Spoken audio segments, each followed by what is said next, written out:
Job.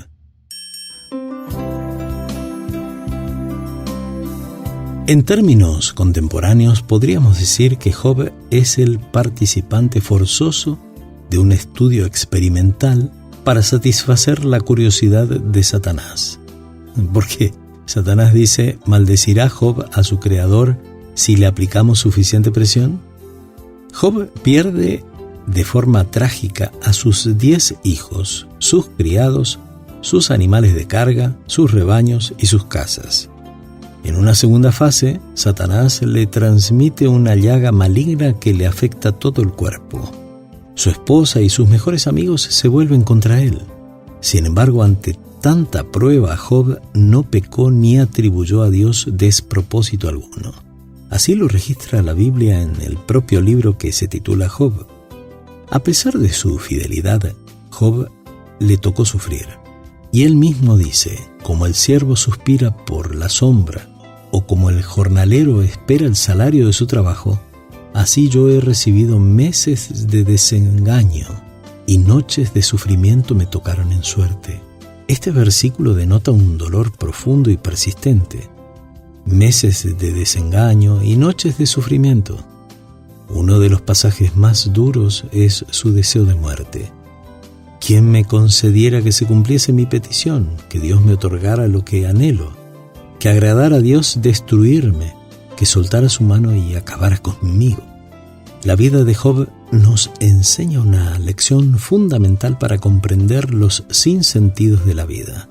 A diferencia de otros escogidos de Dios, como el rey David, quien frecuentemente sufrió las consecuencias de sus propios errores, Job recibe daños extremos y además injustos.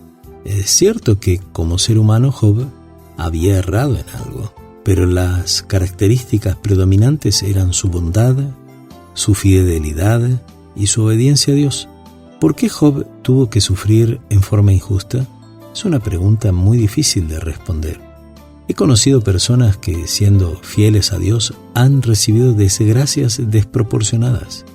Por ejemplo, el caso de Cliff, un profesor que se ofreció para servir como voluntario en un país remoto, y una de las vacunas le provocó una reacción que lo dejó sin función en las piernas permanentemente.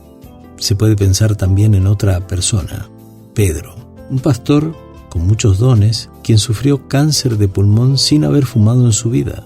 O Marcela, una ama de casa bondadosa, quien tuvo que encajar el penoso diagnóstico y duro tratamiento del cáncer de mama a los 40 años.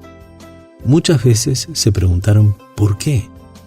La historia de Job, aunque incomprensible en muchos aspectos, nos da a entender el conflicto cósmico en el que estamos inmersos. Pero es esperanzador saber que Jehová bendijo el postrer estado de Job más que el primero. Job recibió todo de vuelta y mucho más. Pero aunque esto no ocurra en nuestra vida, recordemos siempre que Dios ofrece la solución final.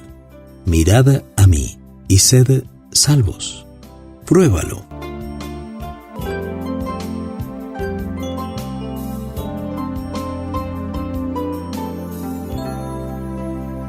¿Te interesa saber más? Contáctame por las redes sociales. Soy Gustavo Piñeiro, psicólogo clínico.